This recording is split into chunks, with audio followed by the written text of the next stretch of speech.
خواتین کا اذان سے پہلے نماز پڑھنا۔ میں نمازوں کی اذان کا انتظار نہیں کرتی بلکہ کیلنڈر پر نماز شروع ہونے کا وقت دیکھ کر نماز پڑھ لیتی ہوں۔ کیا میرا یہ طرز عمل ٹھیک ہے یا اذان کا انتظار کرنا چاہیے؟ مسز فردوس انڈیا سے۔ جی آپ نماز پڑھ لیں، کیلنڈر پہ دیکھ کے نماز ہو جائے گی۔ اذان کا انتظار خواتین کے لیے ضروری نہیں ہے۔ البتہ فجر کی جو صبح صادق کا جو نقشہ ہے نا، اس میں اختلاف ہے۔ بہت سے علماء تو کہتے ہیں یہی جو فجر جو ہے یہ صبح صادق 18 ڈگری پر ہوتی ہے، اور انڈیا پاکستان میں نقشے اسی حساب سے چھپے ہوئے ہیں۔ لیکن حضرت مفتی رشید احمد صاحب اور بہت سارے ماہر فلکیات کی رائے ہے کہ 15 ڈگری پہ ہوتی ہے۔ تو انڈیا، پاکستان، بنگلہ دیش، برما میں وہ 15 ڈگری جو فجر ہے وہ موجودہ نقشوں کے کم سے کم 15 سے 20 منٹ کے بعد شروع ہوتی ہے۔ تو آپ فجر میں یہ احتیاط کر لیں کہ جو فجر میں صبح صادق کا ٹائم لکھا ہوا ہے اس سے 20 منٹ کے بعد آپ فجر پڑھ لیں۔ باقی نمازوں میں جیسے ہی وقت داخل ہو آپ پڑھ لیں، کوئی حرج نہیں ہے۔ کیا اذان کے دوران نماز پڑھ سکتے ہیں؟ اذان ہو رہی ہو تو نماز پڑھ سکتے ہیں یا کچھ دیر ٹھہر کر نماز پڑھنی چاہیے؟ مریم نواز۔ پڑھ سکتے ہیں نماز، لیکن افضل یہی ہے کہ اذان سن لیں، اطمینان سے اذان سن کے اس کا جواب دیں، پھر اذان کی دعا پڑھیں، اس کے بعد نماز پڑھیں۔ رسول اللہ صلی اللہ علیہ وسلم نے فرمایا کہ جب مؤذن اذان کہے تو فقولوا مثل ما قال المؤذن، تو وہی الفاظ دہرایا کرو جو مؤذن کہہ رہا ہے۔ لیکن حی علی الصلاۃ اور حی علی الفلاح پہ لا حول ولا قوت الا باللہ کہا کرو۔ تو اگر آپ اذان کے دوران نماز پڑھیں گی تو پھر یہ اذان کا جواب کون دے گا؟ تو اس لیے بہتر یہی ہے کہ اذان کے دوران اذان سنی جائے، انہی الفاظ کو دہرایا جائے کہ اللہ ہم بھی اقرار کرتے ہیں کہ تیرے سوا کوئی عبادت کے لائق نہیں، اور پھر آخر میں درود شریف پڑھ کے نبی صلی اللہ علیہ وسلم پر دعا پڑھی جائے۔ اللہم رب هذه الدعوة التامة والصلاة القائمة آت محمدا الوسیلة والفضیلة وابعثه مقاما محمودا الذی وعدته انک لا تخلف الميعاد۔ آپ نے فرمایا جو اذان کا جواب دے اور یہ دعا پڑھے، حلت لہو شفاعتی، میری شفاعت اس کے لیے لازم ہو جائے گی۔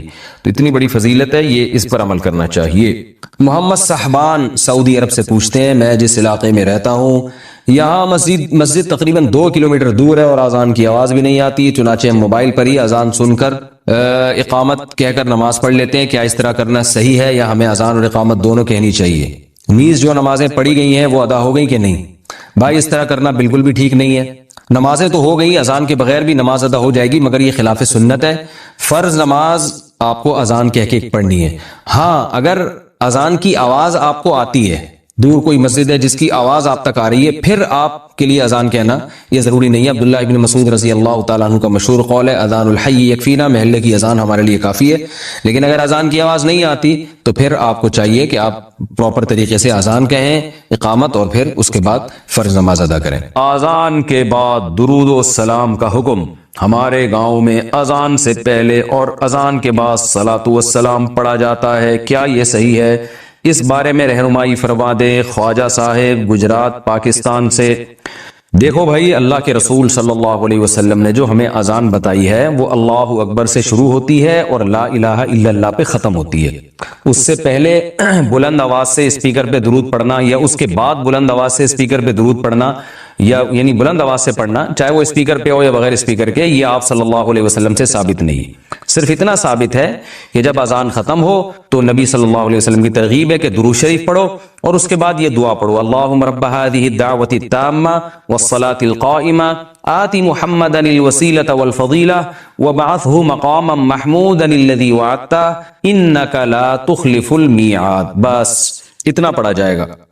تو اس سے پہلے اور بعد میں جو پہلے تو درود شریف ہے ہی نہیں، لیکن اور اسپیکر پہ پڑھنا ہے تو اپنے طور پر کوئی کسی بھی وقت درود شریف پڑھ سکتا ہے، کوئی پابندی نہیں ہے، لیکن اسپیکر پہ جب آپ پڑھیں گے یا اذان سے پہلے بلند آواز سے پڑھیں گے تو لوگ یہی سمجھتے ہیں کہ یہ اذان کا حصہ ہے۔ تو جو کام رسول اللہ صلی اللہ علیہ وسلم نے نہیں کیا، صحابہ نے نہیں کیا، وہ کام اگر آپ ثواب سمجھ کے کریں گے تو وہ بدعت ہو جائے گا۔ لوگ کہتے ہیں اس میں حرج کیا ہے، درود شریف ہی پڑھ رہے ہیں نا اور کوئی غلط کام تھوڑی کر رہے ہیں۔ تو میں ان سے ایک سوال پوچھتا ہوں کہ اچھا ٹھیک ہے، جب اذان ختم ہوتی ہے لا الہ الا اللہ پہ تو آپ ساتھ میں محمد رسول اللہ بھی لگا دیا کریں بلند آواز سے، یعنی مؤذن کو حکم دے لا الہ الا اللہ محمد رسول اللہ۔ ظاہر ہے جب مؤذن یہ الفاظ پڑھے گا تو اس سے پوچھیں گے نا بھائی اذان تو لا الہ الا اللہ پہ ختم ہو رہی ہے تو تم نے محمد رسول اللہ صلی اللہ علیہ وسلم، یہ محمد رسول اللہ تم نے کیوں لگایا؟ تو وہ کہے گا بھائی اس میں حرج کیا ہے، میں غلط تو نہیں کہہ رہا، لا الہ الا اللہ کا مطلب کوئی اللہ کے سوا عبادت کے قائل نہیں، تو ہم اس کے بھی قائل ہیں کہ محمد صلی اللہ علیہ وسلم اللہ کے رسول ہے، تو میں نے کہہ دیا تو پابندی تو نہیں ہے نا شریعت میں محمد رسول اللہ پڑھنے پر. ہم کہیں گے واقعی محمد رسول اللہ پڑھنے پر پابندی نہیں ہے بلکہ ترغیب ہے، لیکن اس موقع پہ نہیں ہے، اس کے علاوہ کسی اور موقع پہ آپ پڑھیں.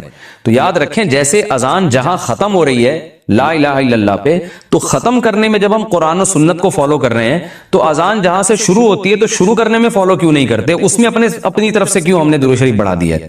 تو اس لیے یہ عمل غلط ہے، اس سے اجتناب کرنا چاہیے. نماز کے ممنوع اوقات کون کون سے ہیں؟ نفل نماز کے ممنوع اوقات کون کون سے ہیں؟ طاہر انصاری فراز سے.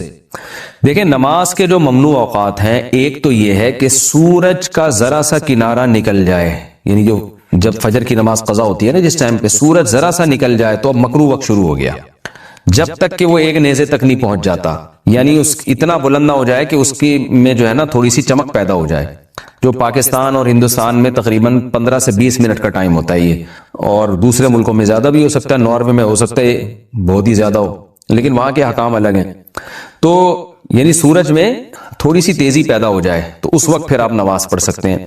دوسرا مکروہ وقت ہے جب سورج بالکل سر پہ پہنچ جائے، جس کو زوال کا وقت کہتے ہیں، تو یہ تقریباً 10 منٹ کا ہے. یعنی اگر ٹائم لکھا ہے نا زوال کا وقت 12:30 تو سمجھ لیں کہ 12:25 سے 12:35 تک مکروہ وقت ہے، یعنی 5 منٹ پہلے اور 5 منٹ بعد میں.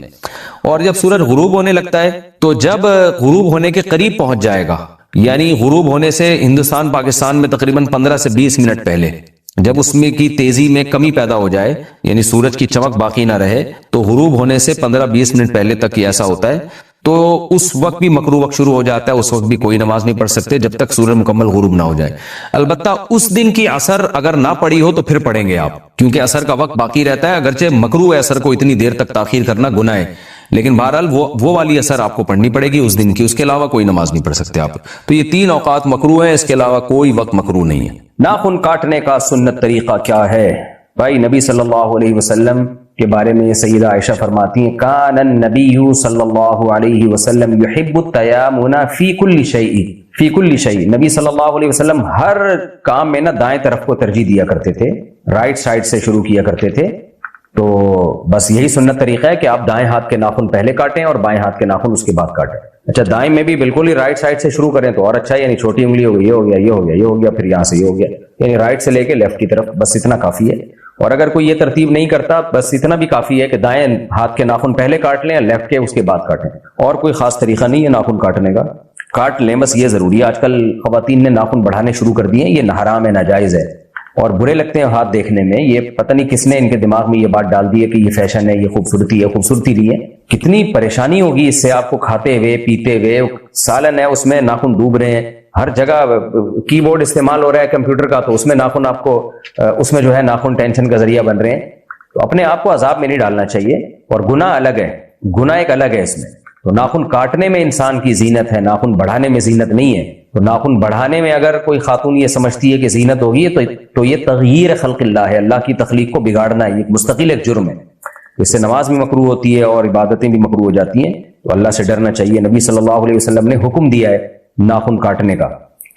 بالوں کے بدلے میں برتن لینا کیسا ہے؟ کیا مطلب بالوں کے بدلے میں برتن لینا؟ یہ سمجھ سے بالا تر ہے. میرا خیال ہے بعض لوگ بال بیچ رہے ہیں، اپنے برتن لے رہے ہیں، واللہ عالم یہ سوال ہی سمجھ میں نہیں آیا. بہرحال یہ جائز نہیں ہے، اپنے جسم سے نکلے والی چیزوں کو بیچ کے کوئی چیز حاصل کرنا جائز نہیں ہے. نفل نماز کب نہیں پڑھنی چاہیے؟ 3 ٹائم ہے نفل نماز کے مکروہ ہونے کے. ایک سورج نکلتے ہوئے تقریباً 15-20 منٹ تک آپ کو ٹھہرنا پڑے گا، جب سورج 1 میٹر تک بلند جب تک نہیں ہو جاتا. اور ایک جب زوال کا وقت ہوتا ہے، سورج بالکل ٹاپ پر ہوتا ہے، یعنی ظہر سے پہلے کا وقت. اور ایک جب سورج غروب ہونے لگے، یعنی غروب آفتاب سے 15-20 منٹ پہلے کا جو وقت ہوتا ہے، جس میں سورج 1 نیزہ بلند ہوتا ہے. تو یہ سارے اوقات مکروہ وقت ہیں. اسی طرح فجر کی نماز کے بعد یا اور عصر کی نماز کے بعد نفل پڑھنا بھی مکروہ ہے، البتہ قضا نماز پڑھ سکتے ہیں اس میں. کیا شیطان ہمارے دل کی بات جان سکتا ہے؟ قرآن کہتا ہے انہ یراکم هو وقبیلہ من حیث لا ترونہم. بہت سی چیزوں پہ شیطان ایسی چیزوں پر مطلع ہوتا ہے جہاں سے ہمیں پتہ بھی نہیں ہوتا، ہم نہیں شیطان کو دیکھ رہے ہوتے اور وہ ہمیں دیکھ رہا ہوتا ہے. تو اللہ تعالیٰ نے شیطان کو اختیار دیا ہے دل کے اندر وسوسے ڈالنے کا. تو یہ بات تو ثابت نہیں ہے کہ ہر دل میں جو بھی خیال آ رہا ہے اس پہ بھی شیطان مطلع ہوتا ہے. یہ تو صرف اللہ کا خاصہ ہے کہ ہمارے دل میں کوئی وسوسہ بھی آتا ہے تو اللہ جانتا ہے. لیکن اتنی بات ضرور ہے کہ بہت سی باتیں ہمارے دل کی خیالات شیطان کو پتہ ہوتے ہیں اور وہ خیالات کو چینج کرنے کی طاقت بھی رکھتے ہیں. طاقت اس سینس میں کہ وسوسے ڈال دیتا ہے. چینج تو ہم خود ہی کرتے ہیں, ارادے خود ہی بدلتے ہیں, لیکن وہ وسوسے ڈالتا ہے اور برائی کو اچھائی اور اچھائی کو برائی بنا کے دکھاتا ہے. اتنی طاقت ہے. باقی یہ کہ ہر بات دل کی جانتا ہے یہ کہیں ثابت نہیں ہے شریعت میں. اتنا اختیار اللہ ہی کے پاس ہے, کسی اور کے پاس یہ نہیں ہے. ماں کی وراثت اولاد میں کس طرح تقسیم ہوگی؟ جیسے باپ کی وراثت ہوتی ہے ایسے ہی ماں کی وراثت, کہ بیٹے کو دگنا اور بیٹی کو اس کا آدھا ملے گا. اگر بیوی پردہ نہ کرے تو شوہر کو کیا کرنا چاہیے؟ محبت سے سمجھانا چاہیے اس کو, یہی کر سکتا ہے اس زمانے میں, اور کیا کرے گا. باقی یہ ہے کہ اگر پہلے سے پردہ کرتی تھی اور شادی ہی اس بیس پہ ہوئی ہے, پھر تو شوہر سختی بھی کرے اس کے اوپر. پہلے محبت سے سمجھائے, نہیں مانے تو پھر سختی کرے, کیونکہ یہ ایک طرح کا دھوکہ ہے شوہر کے ساتھ. اور اگر پہلے سے پردہ نہیں کرتی تھی تو بھائی پھر آپ نے کیوں کی شادی اس سے؟ جب آپ نے کی ہے تو اب آپ برداشت کرو. اب آپ محبت سے تبلیغ ہی کر سکتے ہو اس کو, اب سختی نہیں کر سکتے آپ, کیونکہ سختی کے پھر سائیڈ افیکٹ زیادہ ظاہر ہوں گے. وہ کہہ سکتی ہے کہ اگر آپ کو پردہ کرانے کا اتنا ہی شوق تھا تو آپ پردے دار سے کر لیتے. یہ وہ طنز کر سکتی ہے آپ کے اوپر, ہوگی تو وہ گناہگار ہی بے پردگی سے. لیکن اب آپ کیسے اس کو سمجھاؤ گے؟ تو اب آپ پھر یہی کرو گے کہ آپ اس کو آرام سے محبت سے سمجھائیں, تبلیغ میں لے کے جائیں. شوہر خود نہ سمجھائے, کسی بزرگ کے اللہ والے کے بیان میں لے جایا کرے. اکثر خواتین اپنے شوہر کی بات کو ویلیو نہیں دیتی ہیں, کہتی ہیں یہ میں کیا سمجھیے, کون آیا میں سمجھانے والا بھائی, تو اس لیے کوئی اور سمجھائے. کیا مجاہد کے لیے داڑھی کاٹنا جائز ہے؟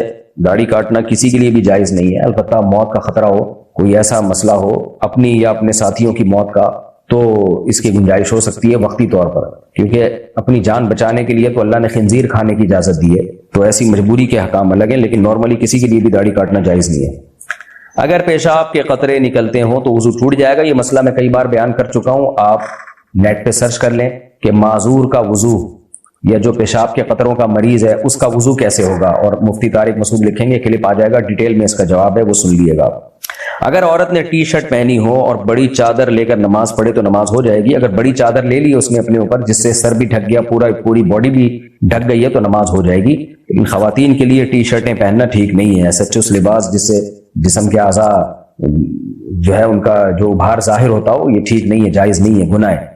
نبی صلی اللہ علیہ وسلم نے ارشاد فرمایا کہ قرب قیامت میں ایسی عورتیں پیدا ہوں گی کاسیاتن عاریاتن, جو لباس پہننے کے باوجود برہنہ ہوں گی. اللہ کے ہاں, اللہ کے دفتر میں برہنہ لکھا جائے گا کہ یہ بے لباس تھی. وجہ اس کی یہ علماء نے لکھا ہے کہ یا تو اتنا باریک لباس ہوگا کہ جسم کی کھال نظر آتی ہوگی, یا اتنا چست لباس ہوگا کہ جسم کے پورے اعضاء نمایاں ہوتے ہوں گے. تو اتنا ٹائٹ لباس پہننا یا اتنا باریک لباس پہننا یہ بھی برہنہ ہونے کے حکم نہیں ہے. یہ ایسے ہی ہے جیسے پہننا نہ پہننا برابر ہو. تو آپ نے فرمایا کہ ایسی عورتیں جنت کی خوشبو بھی نہیں پائیں گی, جنت میں جانا تو دور کی بات. ساڑی میں نماز ہو جاتی ہے. ساڑی اگر پورے جسم کو ڈھانپ لے اچھی طریقے سے, جسم کھلا بناؤ اور اتنی ٹائٹ بھی نہ ہو کہ جسم کے پورے اعضاء نمایاں ہو رہے ہوں, تو پھر ساڑی میں نماز ہو جائے گی. اصل مقصد ہے پوری باڈی کو ڈھانپنا. نماز میں عورت کا صرف چہرہ اور دونوں ہاتھ کھلے ہوئے ہوں بس. ذکر کس وقت کیا جائے؟ ذکر کا کوئی ٹائم متعین نہیں ہے, جب چاہیں ذکر کریں. اللہ تعالیٰ نے قرآن میں فرمایا کہ ایمان والے لوگ جو ہیں وہ کھڑے ہوئے بھی, بیٹھے ہوئے بھی, لیٹے ہوئے بھی, وعلی جنوبہم, پہلو کے بل بھی اللہ کا ذکر کرتے ہیں. یذکرون اللہ قیاما وقعودا وعلی جنوبہم, اللہ کا ذکر کرتے ہیں چلتے, بیٹھتے, سوتے, لیٹتے ہوئے, ہر وقت کرتے ہیں, جتنا اللہ توفیق دے ذکر کریں. البتہ کچھ اوقات ایسے ہیں جن میں ذکر کی فضیلت بہت زیادہ ہے. ایک فجر کی نماز کے بعد تسبیحات پڑھنا, ایک عصر کی نماز کے بعد, کیونکہ بکرۃ و اصیلا اللہ نے فرمایا کہ اللہ کی تسبیح بیان کرو صبح بھی اور شام بھی. تو ان اوقات میں تسبیح کرنا زیادہ افضل ہے. اچھا بھائی, اگر امام کے پیچھے سورہ فاتحہ پڑھ لی ہو تو نماز ہو جائے گی.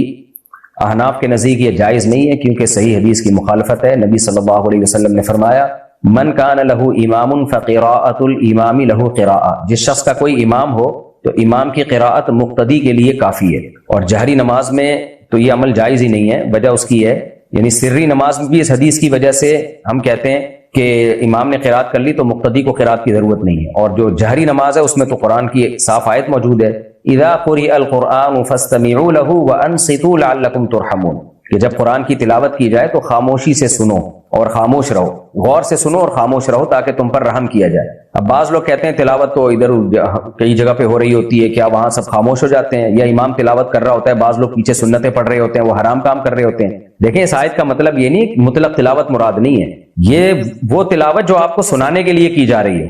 اس تلاوت کا سننا واجب ہے. جیسے خطبے میں تلاوت ہوتی ہے وہ جو خطبے میں بیٹھے ہوئے لوگ ہیں ان کو سنانے کے لیے کی جاتی ہے تو ان پر واجب ہے کہ وہ خاموشی سے سنیں. اسی طرح نماز میں جو امام تلاوت کرتا ہے مقتدیوں کو سنانے کے لیے کرتا ہے تو جو مقتدی ہیں ان پر واجب ہوگا کہ وہ اس قرات کو خاموشی سے سنیں. تو اس میں علی الاطلاق تلاوت داخل نہیں ہے کہ کہیں بھی کوئی قرآن کی تلاوت لگی ہوئی ہو. اسپیسیفک وہ تلاوت جو بنیت اسماع ہو جس میں مقصد سننا سنانا ہو. تو یہ نماز کی جو حیت ہے جو مقتدی ہوتے ہیں ان پر ہوتی ہے. مثال کے طور پر اگر کوئی امام قرات کر رہا ہے نماز پڑھا رہا ہے اور آپ اس نماز میں نہیں ہیں تو پھر آپ پر لازم نہیں ہے اس قرات کو سننا. آپ اپنا کوئی بھی کام کر سکتے ہیں اور لوگ کر رہے ہوتے ہیں, لاؤڈ اسپیکر پہ تلاوت چل رہی ہوتی ہے, لوگ اپنے کاموں میں مشغول ہوتے ہیں تو اس پر یہ آیت منطبق ہی نہیں ہوتی. تبھی روایات سے ہمیں یہ ملتا ہے کہ بعض نے کہا یہ خطبے کے بارے میں, بعض نے کہا یہ نماز کے بارے میں. تو ان کے جامع بات یہی ہے کہ جہاں بھی سنانے کی نیت سے تلاوت ہوگی اور وہ محفل ہوگی تلاوت کی تو ان پر لازم ہوگا کہ وہ خاموشی سے سنیں. دائیں بائیں لوگوں پہ واجب نہیں ہوتا. تو اس آیت کی روشنی میں امام حنیفہ کی یہی رائے ہے اور بہت مضبوط رائے, اور یہی رائے عبداللہ بن مسعود رضی اللہ تعالیٰ عنہ کی بھی تھی کہ جہری نماز میں تو بالکل ہی جائز نہیں ہے امام کے پیچھے قرات کرنا, اور جو سری نماز ہے اس میں بھی افضل یہی ہے کہ تلاوت نہ کی جائے اس حدیث کی بیس پر کہ جس کا کوئی امام ہو تو امام کی قرات مقتدی کے لیے کافی ہے. باقی جو مشہور حدیث پیش کی جاتی ہے کہ من لم یقرأ بفاتحۃ الکتاب لا صلاۃ لہ او کما قال صلی اللہ علیہ وسلم, جو سورہ فاتحہ نہیں پڑھتا اس کی نماز نہیں ہوتی. تو صحیح ہے مسلم میں پورے الفاظ یہ ہیں من لم یقرأ بفاتحۃ الکتاب فصاعدا, جو سورہ فاتحہ نہیں پڑھے اور آگے تلاوت نہ کرے اس کی نماز نہیں ہوتی. تو صحیح مسلم کے پورے الفاظ یہ ہیں. تو پھر تو امام کے پیچھے فاتحہ کے علاوہ بھی تلاوت واجب ہونی چاہیے. تو وہ کیوں ہم واجب نہیں کرتے؟ اس لیے کہ امام کی تلاوت مقتدی کے لیے کافی ہے. تو اب اس حدیث کا مفہوم واضح ہو گیا کہ حدیث میں جو آتا ہے نا جو فاتحہ نہیں پڑھتا اس کی نماز نہیں ہوتی, تو امام نے جب فاتحہ پڑھ لی تو مقتدی کو یہی کہا جائے گا یہ پڑھ چکا ہے. تو اس سے وہ نماز مراد ہے جس میں سرے سے فاتحہ ہو ہی نہیں, نہ امام نے پڑھی ہو نہ مقتدی نے پڑھی ہو. تو اس میں ہم کہیں گے کہ اس نے فاتحہ پڑھی نہیں ہے, کیونکہ امام کا پڑھ لینے سے یہ کہا جائے گا مقتدی نے بھی پڑھ لیا. یہ بھی حدیث ہی سے ہے, اپنی طرف سے ہم نہیں کہہ رہے, حدیث سے ثابت ہوتا ہے کہ من کان لہ امام فقراۃ الامام لہ قراءۃ. علامہ البانی نے اس حدیث کو صحیح قرار دیا کہ امام کی قرات جو ہے مقتدی کے لیے کافی ہے. تو نبی نے فرما دیا کہ جب امام قرات کرے گا تو مقتدی کی بھی ہو گئی قرات. جب ہو گئی ہے تو ہم یہ کہہ ہی نہیں سکتے اس نے سورہ فاتحہ نہیں پڑھی ہے. بھائی امام کے پڑھنے سے یہ بھی سورہ فاتحہ پڑھنے والا کہلائے گا. تو یہ پوری حدیث صحیح مسلم کی جو ہے یہ یاد رکھیں کہ نبی نے فرمایا کہ جو فاتحہ نہیں پڑھتا اور آگے تلاوت نہیں کرتا اس کی نماز نہیں ہوتی. تو جو جواب اس حدیث کا ہے وہی دوسری حدیث کا بھی جواب ہے. پھر بھی ہم اعتدال کے قائل ہیں اختلافی مسائل میں. اتنی ڈیٹیل تو میں نے اس لیے بیان کر دی کہ لوگ اس میں بڑا طنز کرتے ہیں کہ یہ لوگ حدیث کو نہیں مانتے. بھائی حدیث آیات اور حدیث کو ملا کے دیکھیں گے تو یہی موقف آپ کو زیادہ مضبوط معلوم ہوگا. باقی اختلافی مسئلہ ہے, اختلافی مسئلے میں شدت جائز نہیں ہے. امام شافعی کو کوئی فالو کرتا ہے, امام احمد کو کوئی فالو کرتا ہے, تو فالو مجتہدی کو کریں. یہ جو آپ کہتے ہیں نا ہماری تحقیق ہے, عوامی تحقیق کی کوئی حیثیت نہیں ہوتی. بڑے بڑے مجتہدین ہیں, ان میں سے جو ہے کسی کو فالو کرنا پڑے گا آپ کو. تو میں تو آج کل کے جو محققین مارکیٹ میں آ رہے ہیں نا جو اپنی رائے ایسے پیش کرتے ہیں کہ یہی ٹھیک ہے باقی سارے غلط ہیں, تو ان پر میرا رد کرنا مقصد ہے. ورنہ مسئلہ صحابہ کرام کے زمانے سے اختلافی چلا آ رہا ہے تو اس میں شدت جائز نہیں ہے. ہماری رائے جو تھی وہ ہم نے آپ کے سامنے پیش کر دی.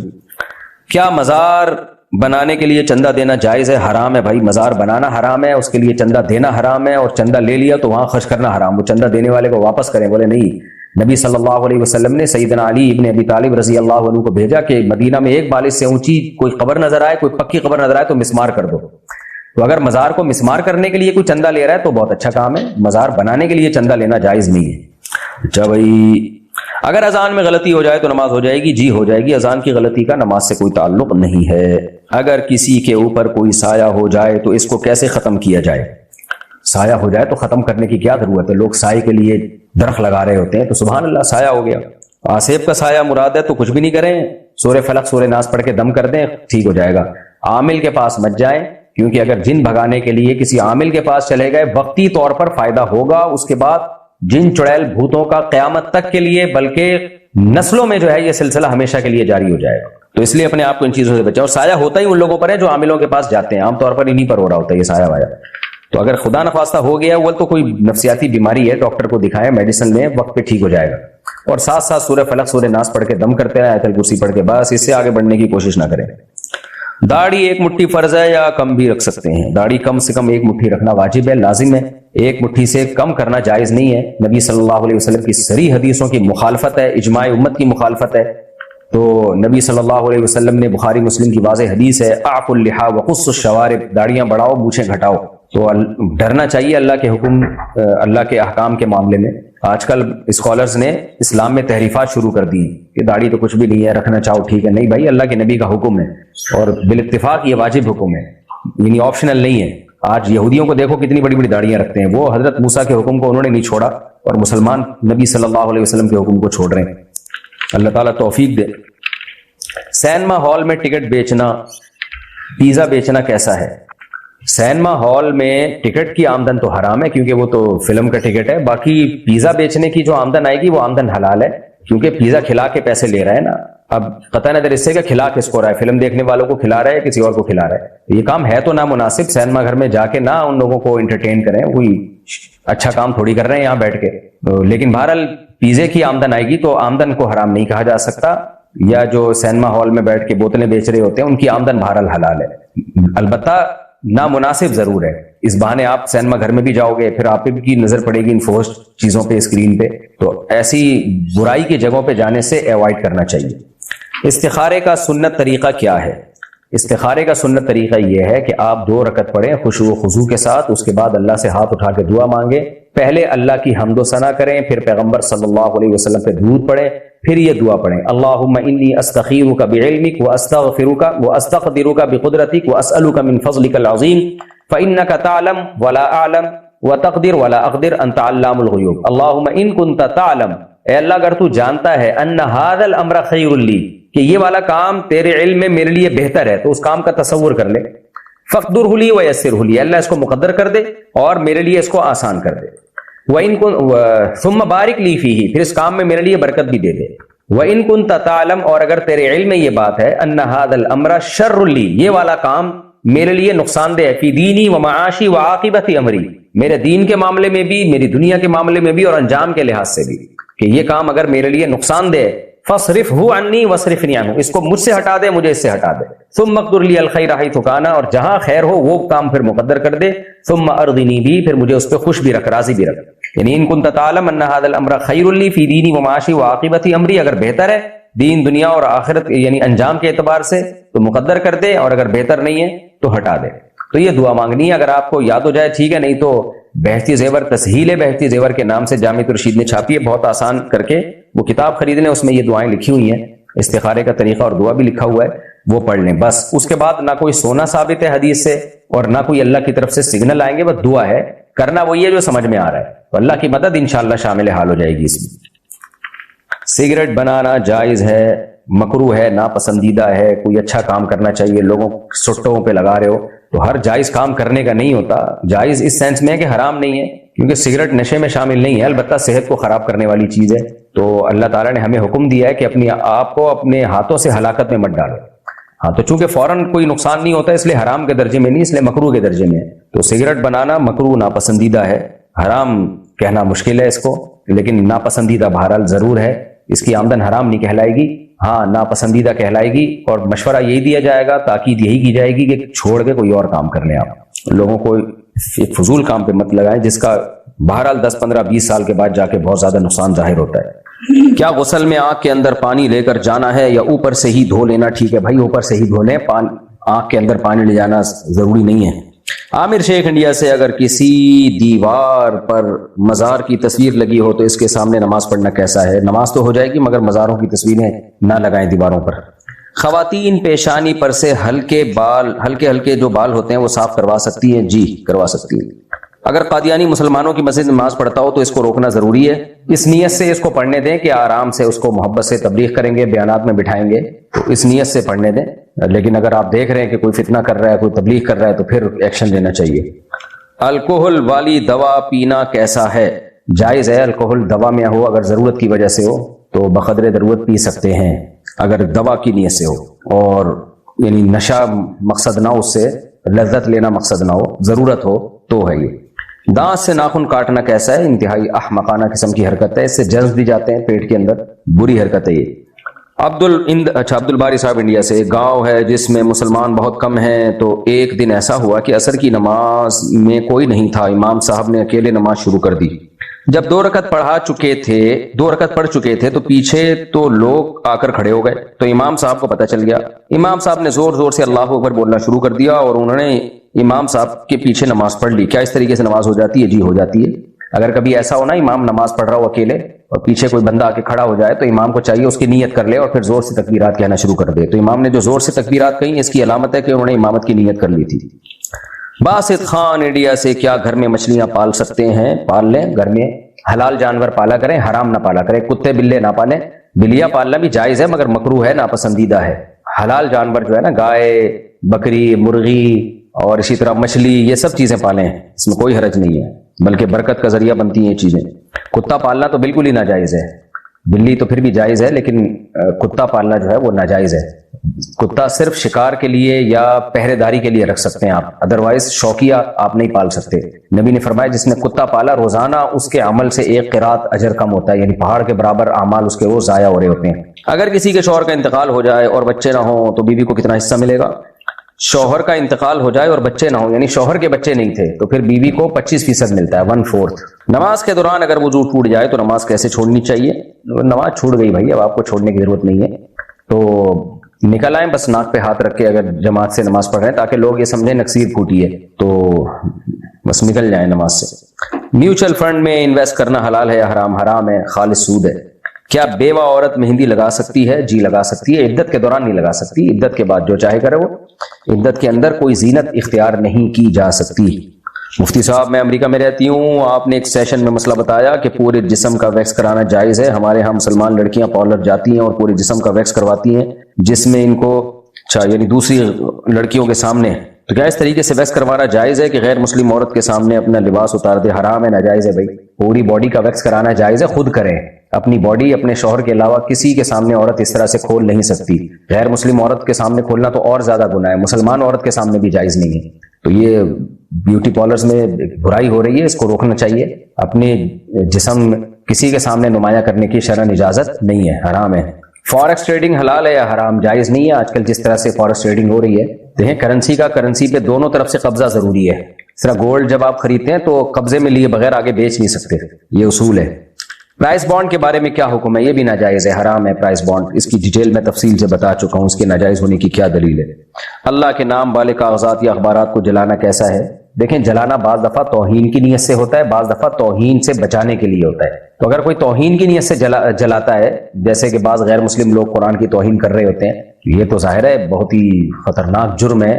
لیکن اگر اس لیے جلایا جا رہا ہے کہ لوگوں کے پاؤں میں نہ آئے, جیسے مقدس اوراق ہوتے ہیں وہ پاؤں میں آ رہے ہوتے ہیں, گندگی میں گر رہے ہوتے ہیں, نالیوں میں بہہ رہے ہوتے ہیں, خطرہ ہوتا ہے, اس لیے پہلے سے ان کو کسی جگہ جلا دیا جائے تاکہ یہ ان کے جو الفاظ ہیں وہ ضائع ہو جائیں. تو یہ جائز عمل ہے, بلکہ مقدس اوراق کو اسی طرح کہیں جمع کر کے جلا دینا چاہیے تاکہ ان کی بے حرمتی نہ ہو.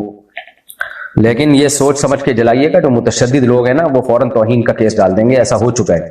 ہمارے ایک جاننے والے تھے سرگودا میں, وہ انہوں نے کیا کیا, سارے مقدس اوراق جمع کیے گھر میں اور ایک جگہ انہوں نے آگ لگا دی کہ بھائی یہ ضائع ہو رہے ہیں. اس میں قرآن بھی تھے جو بہت پرانے ہو چکے تھے, ان کو خطرہ تھا کہ یہ ان کے اوراق بکھریں گے, لوگوں کے پاؤں میں آئیں گے. تو انہوں نے بیچاروں نے اچھی نیت کے ساتھ کہ یہ تلف کر دیں, ضائع کر دیں تاکہ یہ مقدس اوراق لوگوں کے پاؤں میں نہ آئے. انہوں نے جلایا, تھوڑی سی آگ ہوئی, اڑوس پڑوس کو پتہ چل گیا, تو انہوں نے دیکھا بھائی یہ تو مقدس اوراق ہیں اور قرآن بھی ہے. او ہو بھائی بیچارے کی جو حالت خراب ہوئی ہے. تو شکر ہے میڈیا اس وقت اتنا فاسٹ نہیں تھا, کئی سال پرانا واقعہ ہے, تو اس کو تو قتل کر دینا تھا لوگوں نے. حالانکہ وہ بیچارہ قرآن کی تعظیم کے لیے یہ کام کر رہا ہے کہ لوگوں کے پاؤں میں نہ آئیں یہ اوراق. تو ہماری قوم نا اس معاملے میں کوئی پاگل ہو چکی ہے, جنونی ہو چکی ہے, ان کو علاج کی ضرورت ہے. بہت ہی زیادہ جذباتی ہو گئے ہیں. تو وہ اس نے مجھے خود واقعہ سنایا, کہہ رہے بڑی مشکل سے معاملہ کنٹرول ہوا ہے, تو اللہ نے جان بچائی اور بڑی مشکل سے سمجھا پایا. لیکن وہی بات ہے, اگر اس وقت کیمرے ہوتے اور ویڈیو کوئی وائرل کر دیتا تو پورا ایک لوگوں کا ایک جو ہے جنونیوں کا ایک طبقہ پہنچ جاتا اور اٹھا کے مار دیتا اس کو, اور پھر ہیرو بھی بن جاتے. کسی انسانی جان کا ناحق قتل کرنا کتنا بڑا جرم ہے, کتنا بڑا جرم ہے. قرآن نے کسی جرم پہ ہمیشہ کی جہنم کی سزا نہیں سنائی ہے, قتل نفس پہ ہمیشہ کی جہنم کی سزا سنائی ہے قرآن نے. اور آگے ان کے بچوں کا کیا حال ہوتا ہے, بیوہ کا کیا حال ہوتا ہے, چھوٹے بچے کیسے یتیم ہو جاتے ہیں, کیسا خاندان اجڑ جاتا ہے ہنستا بستا. تو ان لوگوں کو کوئی پرواہ نہیں ہوتی. تو ان کی قسمت اچھی تھی, اس وقت کیمرے ایجاد نہیں ہوئے تھے. تو اس لیے میں نے کہا بھائی اب آپ ایسا نہ کریں, لوگوں کو سمجھانا بڑا مشکل ہوگا, احتیاط برتیں. تو اس لیے میں نے مسئلہ تو بتا دیا کہ ایک جلانا توہین کے لیے ہوتا ہے اور ایک جلانا توہین سے بچانے کے لیے ہوتا ہے. تو وہ قرائن سے پتہ چل جاتا ہے کہ یہ کیا کس نیت سے جلا رہا ہے. لیکن پبلک سے جو ہے وہ نمٹنا، جو جنونی لوگ ہوتے ہیں ان سے نمٹنا پھر آپ کے بس کی بات ہے، میں تو صرف مسئلہ بتا رہا ہوں۔ اچھا بھائی، میرا بھائی ایک کمپنی میں کام کرتا ہے، وہ کمپنی شراب کے پمفلٹس اور ایڈورٹائزمنٹ کرتی ہے، اس کمپنی میں کام کرنا جائز ہے؟ اگر یہی کام کر رہی ہے کمپنی تو پھر تو بالکل جائز نہیں ہے، حرام ہے۔ بال ٹوٹ جاتے ہیں، اچھا میں نے کہا دل لکھا ہوا تھا، بال ٹوٹ جاتے ہیں، ان کو کوڑے میں پھینکنا کیسا ہے؟ پھینک سکتے ہیں بھائی، اور کہاں شوکیس میں سجا کے رکھیں گے کہ آپ؟ سکھوں کے لنگر میں کھانا کھانا کیسا ہے؟ اگر حلال کھلا رہے ہیں اور کوئی مذہبی رسم نہیں ہے ان کی تو پھر کھا سکتے ہیں، البتہ کوئی مذہبی رسم کے طور پہ کھانا کھا رہے ہیں تو پھر شریعت نے ہمیں اجازت نہیں دی ہے کہ ہم غیر مسلموں کی مذہبی رسومات میں شرکت کریں، کیونکہ مذہب کی ایک باؤنڈری ہے، ایک باؤنڈری اسلام کی، ایک سکھوں کی، ایک ہندوؤں کی ہے، تو مسلم کو اجازت نہیں ہے کہ کسی کی مذہبی رسومات میں شرکت کرے۔ ہاں ویسے آپ ان کے جو دعوتیں ہیں ان میں اگر وہ حلال کھلا رہے ہیں، یعنی جیسے گوشت ہے کسی مسلمان نے ذبح کیا جانور، یا کسی مسلمان قصائی سے گوشت خریدا ہے، یا سبزی کھلا رہے ہیں، وہ تو ویسے ہی جائز ہے، گوشت میں حلال حرام کا مسئلہ آتا ہے تو پھر جائز ہے آپ کے لیے، جو ان کے ویسے ایونٹ ہوتے ہیں اس میں کوئی بے حیائی نہ ہو تو جائز ہے، لیکن مذہبی رسم کے طور پر جو لنگر ونگر ہوتا ہے وہ جائز نہیں ہے کھانا۔ نسوار رکھنے کا کیا حکم ہے؟ کہاں رکھنا چاہتے ہیں آپ نسوار؟ ڈسٹ بن میں رکھنا چاہتے ہیں تو ثواب ہے، الماری میں رکھنا چاہتے ہیں تو جائز ہے، منہ میں رکھنا چاہتے ہیں تو جائز تو وہ بھی ہے لیکن کراہت کے ساتھ، ناپسندیدگی کے ساتھ، جیسے پان گٹکا یہ سب چیزیں ناپسندیدہ ہیں، حرام نہیں ہے۔ گٹکا تو خیر بری چیز ہے، ناجائز ہے کیونکہ اس سے تو منہ کا کینسر ہوتا ہے، لیکن پان ناجائز نہیں ہے مگر نامناسب ہے، اور نسوار کے بھی سائیڈ افیکٹ بہت ہیں، پان سے زیادہ ہے نسوار کے سائیڈ افیکٹ، تو اس کی عادت پڑ جاتی ہے، لت پڑ جاتی ہے۔ پھر جو نسوار استعمال کرتے ہیں عام طور پہ، سب کی بات میں نہیں کر رہا، وہ جگہ جگہ پھینکی بھی ہوتی ہے، جیسے پان والوں کو دیکھو جگہ جگہ پھینکی بھی ہوتی ہے، گند کیا ہوا ہوتا ہے انہوں نے، تو ایسے نسوار کی پھٹکیاں وضو خانوں میں نظر آ رہی ہوتی ہیں، آدمی کو کراہیت ہوتی ہے، اس لیے اس سے پان ہو گیا، نسوار ہو گیا، اس سے ایوائڈ کرنا ہی بہرحال بہتر ہے، باقی حرام نہیں ہے۔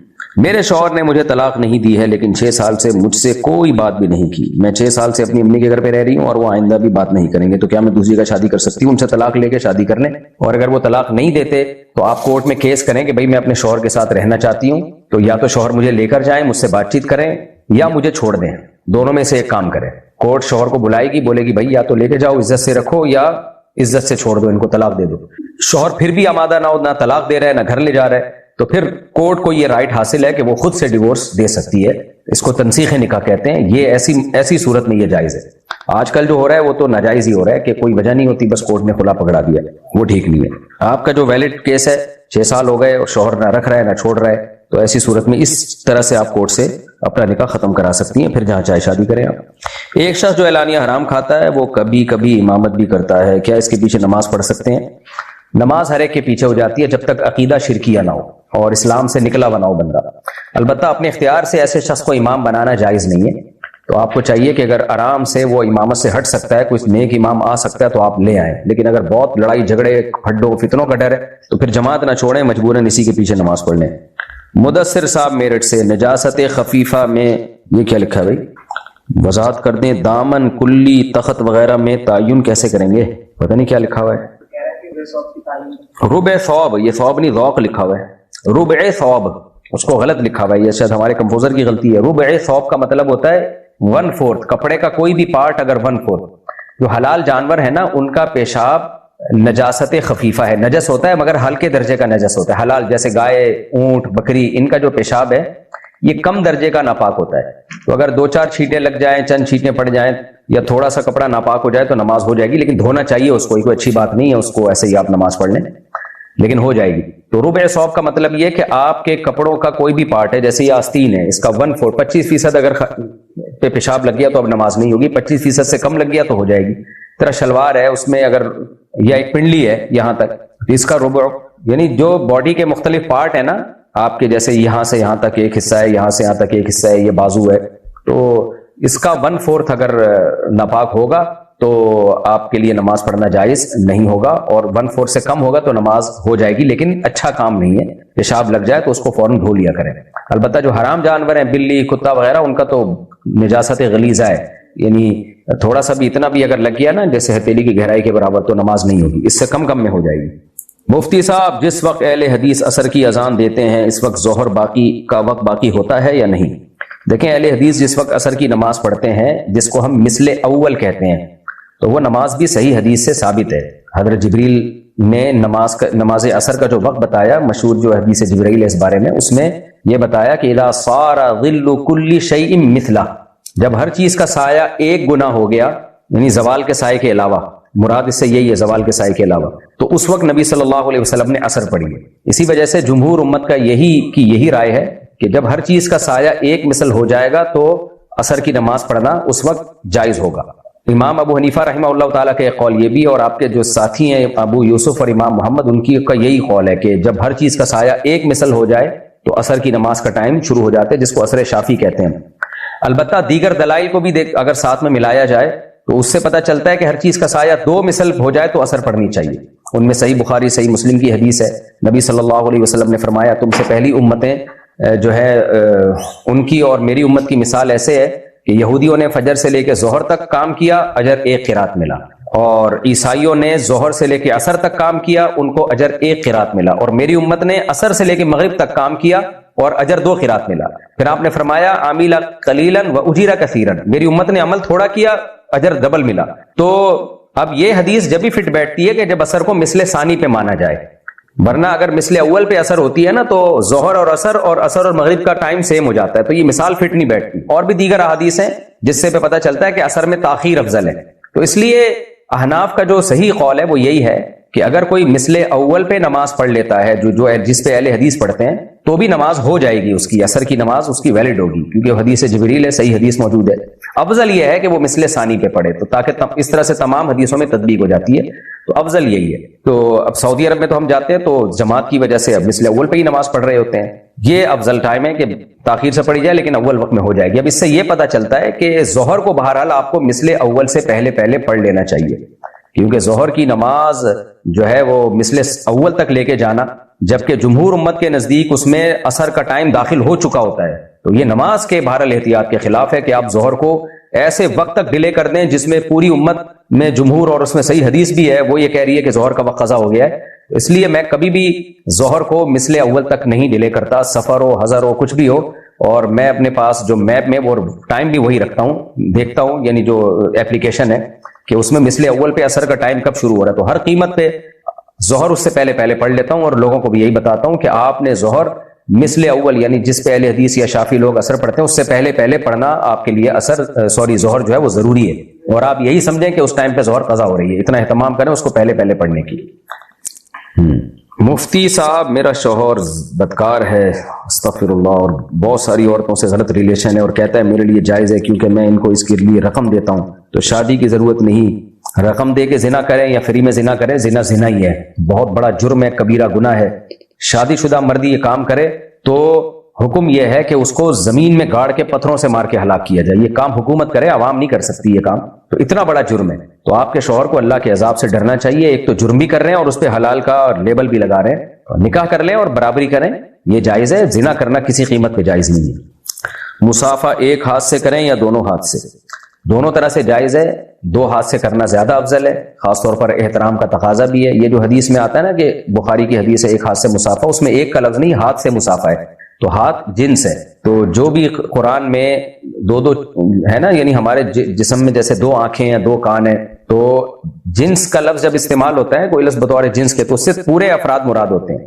جیسے قرآن کہتا ہے ان السمع والبصر والفؤاد کل اولئک کان عنہ مسئولا، کہ آپ کی جو سمع ہے یعنی کان ہے اور آنکھ ہے اس سے سوال ہوگا، تو یہاں آنکھ سے ایک آنکھ مراد نہیں ہوتی، دونوں آنکھیں مراد ہوتی ہیں، کان سے ایک کان مراد نہیں ہے، دونوں کان مراد ہوں گے۔ تو یہاں بھی ایسے ہی ہے، جو بخاری کی حدیث میں ہاتھ کا تذکرہ آیا ہے تو اس سے ایک ہاتھ مراد نہیں، ہاتھ کی جنس مراد ہے، تو دونوں ہاتھ مراد ہیں۔ بہرحال یہ کوئی اتنا بڑا ایشو نہیں ہے، اگر کوئی ایک ہاتھ سے ملائے تو بھی ٹھیک ہے۔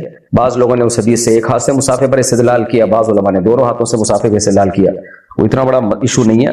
ادب کا تقاضا بہرحال یہی ہے کہ جب کوئی بڑا آپ کی خدمت میں آتا ہے تو آپ دونوں ہاتھوں سے مصافحہ کریں، اور صحابہ کرام کے جو احوال تھے نبی صلی اللہ علیہ وسلم سے محبت کے، اس کا تقاضا بھی یہی تھا کہ صحابہ کرام تو اپنے جسد کو نبی صلی اللہ علیہ وسلم کے جسد اطہر سے ٹچ کرنے میں بہت سکون محسوس کرتے تھے، محبت کا اظہار اس طرح سے کیا کرتے تھے۔ اس پہ بہت ساری احادیث ہیں، تو یہ ممکن نہیں ہے کہ نبی ایک ہاتھ سے مصافحہ کر رہے ہیں اور صحابہ بھی ایک ہاتھ سے، وہ تو چاہیں گے جس قدر ہمارا ہاتھ نبی صلی اللہ علیہ وسلم کے ہاتھ سے مس ہو سکتا ہے ہم اس کو مس کریں۔ آج اگر سید الانبیاء صلی اللہ علیہ وسلم آ جائیں اور مصافحے کے لیے ایک ہاتھ بڑھائیں تو آپ سوچیں کہ آپ کیا ایک ہاتھ سے کریں گے؟ ظاہر ہے ہم تو آپ کے جسد اطہر سے اپنے ہاتھوں کو ٹچ کرنا اس سے بڑی ہمارے لیے کیا سعادت ہوگی. تو اسی طرح بڑوں کا بھی احترام ہے, خاص طور پہ جب آپ بڑوں سے ملتے ہیں تو 2 ہاتھ سے مصافحہ کیا کریں. ادب کا یہی تقاضا ہے, باقی کوئی 1 ہاتھ سے کرتا ہے وہ بھی جائز ہے, کوئی اتنا بڑا مسئلہ نہیں ہے یہ جتنا بڑا بنا لیا گیا ہے.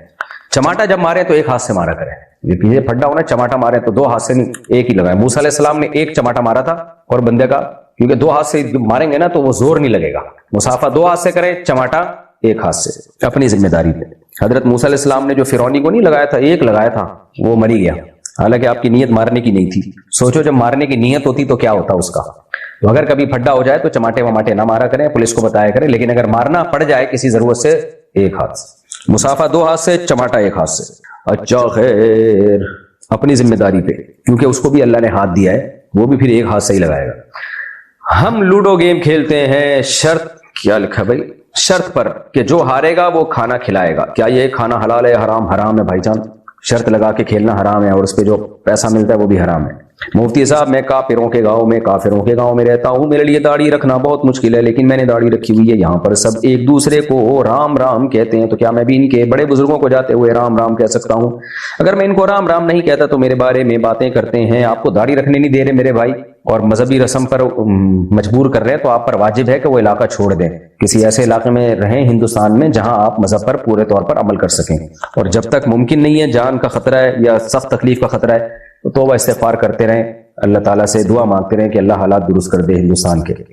ہندوستان کہنے کو سیکولر کنٹری ہے, تو بھائی جب سیکولر ہے تو آپ لوگوں کو مذہبی آزادی دو, عیسائی بھی آزاد ہو. دیکھو پاکستان میں تو آزاد ہے. میں گیا تھا نا بلوچستان, میں نے پورا ولاگ بنایا کہ کیسے ہندوؤں کے مندر یہاں پر آزادی سے کھلے ہوئے ہیں, ہندو جا رہے ہیں اپنے مندروں میں عبادت کر رہے ہیں, سکھ اپنی عبادت گاہوں میں جاتے ہیں, عیسائی چرچ میں جاتے ہیں, مسلمان مسجد میں جاتے ہیں. حالانکہ ہم اسلامی کنٹری ہیں, ہم سیکولر نہیں ہیں. پاکستان ایک اسلامی کنٹری ہے, پھر بھی ہم نے کتنی آزادی دی ہے, کیونکہ اسلام آزادی دیتا ہے. اور انڈیا سیکولر کہتا ہے اپنے آپ کو. سیکولرزم کی تو بیس ہی اس پر ہے کہ سب آزاد ہیں, اور پھر آپ مسلمانوں کو مجبور کر رہے ہو رام رام کہیں, مسجدیں گرا رہے ہو. آئے دن ہم ویڈیوز دیکھ رہے ہیں, یہ بہت جو انڈیا میں جو مودی کی گورنمنٹ ہے اسی کے یہ کرتوت ہیں. یہ بدنما داغ ہے انڈین گورنمنٹ کے چہرے پر, ایک کالک ہے یہ, جو حرکتیں وہ لوگ وہاں کر رہے ہیں. عیسائیوں پہ بھی ظلم ہو رہا ہے ہندوستان میں, اور بھی جو دوسرے مذہب والے لوگ ہیں سب کے ساتھ زیادتی ہو رہی ہے. تو یہ شدت پسند ہندو یہ کام کر رہے ہیں, جو پڑھے لکھے ہیں, ایجوکیٹڈ ہیں, جو شدت پسند نہیں ہیں, وہ خود اس کے خلاف ہیں. تو انڈیا کے لوگوں کو اس گورنمنٹ کے خلاف آواز اٹھانی چاہیے, اور اگر سیکولر ہے تو حقیقی معنوں میں سیکولر کنٹری بنانا چاہیے. کیا سنی ہوتے ہوئے بھی ہم یہ عقیدہ رکھ سکتے ہیں کہ حضرت علی پہلے خلیفہ ہیں؟ نہیں جناب, اہل سنت والجماعت کا اجماع ہے کہ نبی صلی اللہ علیہ وسلم کے خلیفہ بلا فصل سیدنا ابو بکر صدیق رضی اللہ تعالیٰ عنہ ہے. یہ سنی اہل سنت والجماعت کے بنیادی عقیدوں میں سے یہ عقیدہ ہے. تو باقی حضرت علی رضی اللہ تعالیٰ عنہ کے فضائل اپنی جگہ, آپ داماد رسول ہیں, آپ پر تینوں خلفاء نے اعتماد کیا, آپ میدان جنگ کے میدان میں ہمیشہ آگے رہے ہیں, آپ کی بہادری مسلم ہے. اور پھر جو سیاسی اختلافات میں آپ نے جس تحمل کا مظاہرہ کیا, اور جو آپ کی سخاوت اور آپ کا علم, حضرت مسروق الاجدع بہت بڑے تابعی ہیں, وہ کہتے ہیں اللہ نے نبی صلی اللہ علیہ وسلم کے علوم کو 6 صحابہ میں بند کیا, جن میں خلفائے راشدین 4, اور 5ویں عبداللہ بن مسعود, اور ابو دردہ رضی اللہ تعالی عنہ, اور ایک اور صحابی ہیں غالباً عبداللہ بن عباس. تو پھر فرمایا کہ ان 6 کے علوم کو اللہ تعالیٰ نے 2 صحابہ میں بند کیا, عبداللہ بن مسعود اور حضرت علی رضی اللہ تعالیٰ عنہ. یعنی چونکہ انہیں سب کے علوم اللہ نے ان کے سینوں میں رکھے ہیں, تو سیدنا علی رضی اللہ تعالیٰ عنہ کا علم میں, فقاہت میں, اقضاہم علی, سب سے بہترین فیصلہ کرنے والے علی رضی اللہ عنہ. اور سب سے بڑی بات یہ کہ نبی نے جس کو اپنی بیٹی خود دی ہو, اور کیا فضیلت رہ گئی بھائی. اور پھر نبی صلی اللہ علیہ وسلم کی نسل جو چلی ہے, آپ کی جو اولاد چلی ہے, وہ سیدنا علی سے چلی ہے. یہ بہت بڑے فضائل ہیں, لیکن کسی ایک کی فضیلت میں مبالغہ کر کے دوسرے کی فضیلت کو گھٹا دینا یہ بھی ناانصافی ہے. تو سیدنا ابو بکر رضی اللہ تعالیٰ عنہ کی جو فضیلت ہے وہ سب سے زیادہ ہے. اس پر بیانات میں کر چکا ہوں, علماء کے بیانات موجود ہیں. اور آپ نبی صلی اللہ علیہ وسلم نے آپ کو آخری وقت میں اپنے مسلح پہ زبردستی کھڑا کیا ہے, زبردستی, کہ نہ ابو بکر ہی ہوں گے, نہ ابو بکر کے علاوہ کوئی نہیں. تو یہ نہیں ہو سکتا کہ سیدنا علی سے محبت میں ہم سیدنا ابو بکر کا مقام گرا دیں. حضرت علی سے محبت ہمارے ایمان کا حصہ ہے, ہمارے ایمان کا جزو ہے, اور سیدنا ابو بکر سے محبت بھی ہمارے ایمان کا جزو ہے. تو اہل سنت والجماعت کا یہ اجماعی عقیدہ ہے کہ آپ صلی اللہ علیہ وسلم کے پہلے خلیفہ, خلیفۃ بلا فصل, یہ حضرت ابو بکر ہیں, اس کے بعد عمر ہیں, اس کے بعد عثمان ہیں, اس کے بعد علی ہیں رضی اللہ عنہم اجمعین.